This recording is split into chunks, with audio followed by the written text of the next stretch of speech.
और चलते हैं बिहार की दूसरी बड़ी खबर पर, जिस पर सबकी नजरें टिकी हुई थी। मनी लॉन्ड्रिंग मामले में आईएएस संजीव हंस की पत्नी मोना हंस से ईडी ने पूछताछ की है। लंबी पूछताछ की चली है और घंटों ईडी के अधिकारियों ने उनसे पूछताछ की है। ईडी की पूछताछ क्षेत्रीय कार्यालय में हुई, जिसके बाद बाहर निकलती हुई मोना हंस नजर आई हैं। अब वो अपने भाई के साथ कार्यालय पहुंची हुई थी, ईडी कार्यालय, और कई सवाल ईडी ने उनसे पूछे हैं। अब कौन कौन से ऐसे सवाल थे, किस तरह अब आईएएस संजीव हंस इस मामले में फंसते हुए नजर आ रहे हैं, क्या किन किन लोगों से और पूछताछ होनी है, इसके लिए सम्मन ईडी ने जारी किया है।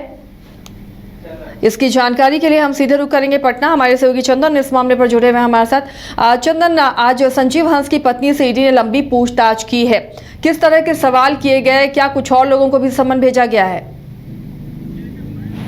जी देखिए, मनी लॉन्ड्रिंग से जुड़ा हुआ सवाल है और चूंकि इस मामले में जो है आईएएस जो है संजीव हंस जो है वो अभी जेल में है।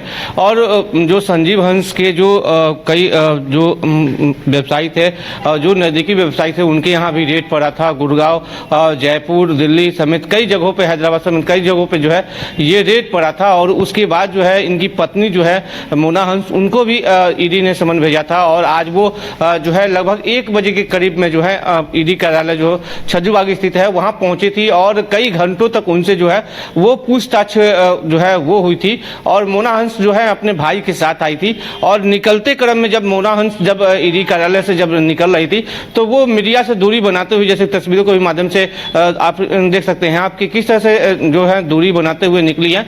और वो गाड़ी में बैठकर जो है वो जो है निकल गई, लेकिन मीडिया को कोई भी सवाल का जवाब नहीं दी। जो लेकिन एक चीज तो साबित है कि कई सवाल जो है ईडी ने, चूंकि पहले से ही ईडी ने कई सवाल जो है वो तैयार कर रखे थे और बारी बारी से उनकी सवाल जो है वो पूछी गई थी। एक कमरे में जो सेकंड या थर्ड फ्लोर पे जो कमरा है उसमें उनसे पूछताछ जो है, घंटों पूछताछ जो है मोना हंस से जो है वो की गई है। जी,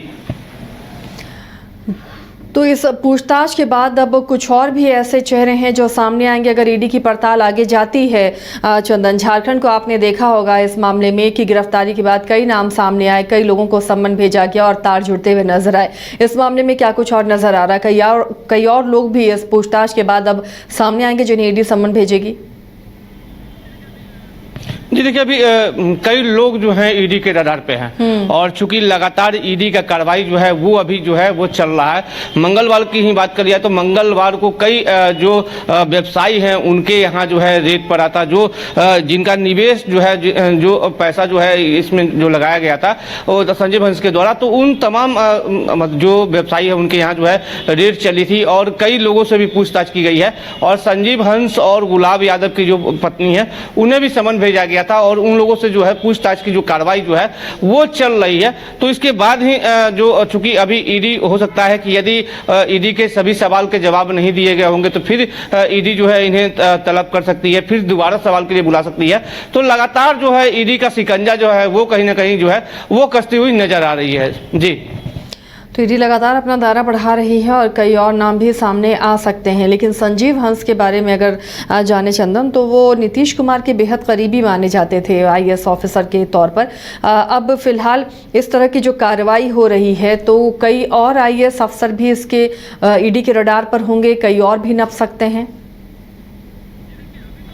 जी देखिए, अभी तो फिलहाल संजीव हंस पे जो है कहीं ना कहीं शिकंजा जो है वो कसता हुआ नजर आ रहा है। क्योंकि आपको भी पता है कि संजीव हंस जो है वो जेल में है और लगातार उन पे जो है ईडी के शिकंजा जो है वो कसी गई थी। और इसके पहले भी संजीव हंस के यहाँ जो कई ठिकानों पर रेड की गई थी और वहाँ से मनी लॉन्ड्रिंग के मामले दर्ज हुए थे और कई पैसे बरामद हुए थे, कई दस्तावेज बरामद हुए थे।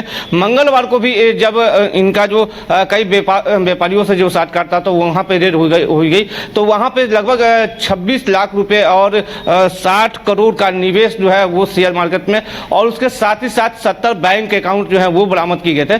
तो बिल्कुल ईडी के रडार पे जो है अभी कई बिजनेसमैन भी हो सकते हैं और ईडी जो है अपना दायरा बढ़ा रही है और जो भी इस केस से जुड़े हुए लोग हैं उनसे लगातार ईडी जो है वो पूछताछ कर रही है। जी आतिया। चलिए, शुक्रिया चंदन इस तमाम जानकारी के लिए। तो फिलहाल ईडी की पूछताछ चल रही है। अभी संजीव हंस की पत्नी से ईडी ने पूछताछ की है। कई और नाम भी सामने आ सकते हैं जिनसे ईडी पूछताछ कर सकती है। कई रडार पर हैं और अब जैसे जैसे जांच आगे बढ़ती जाएगी तो मनी लॉन्ड्रिंग के इस मामले में कई लोगों तक जांच ही आंच पहुंच सकती है।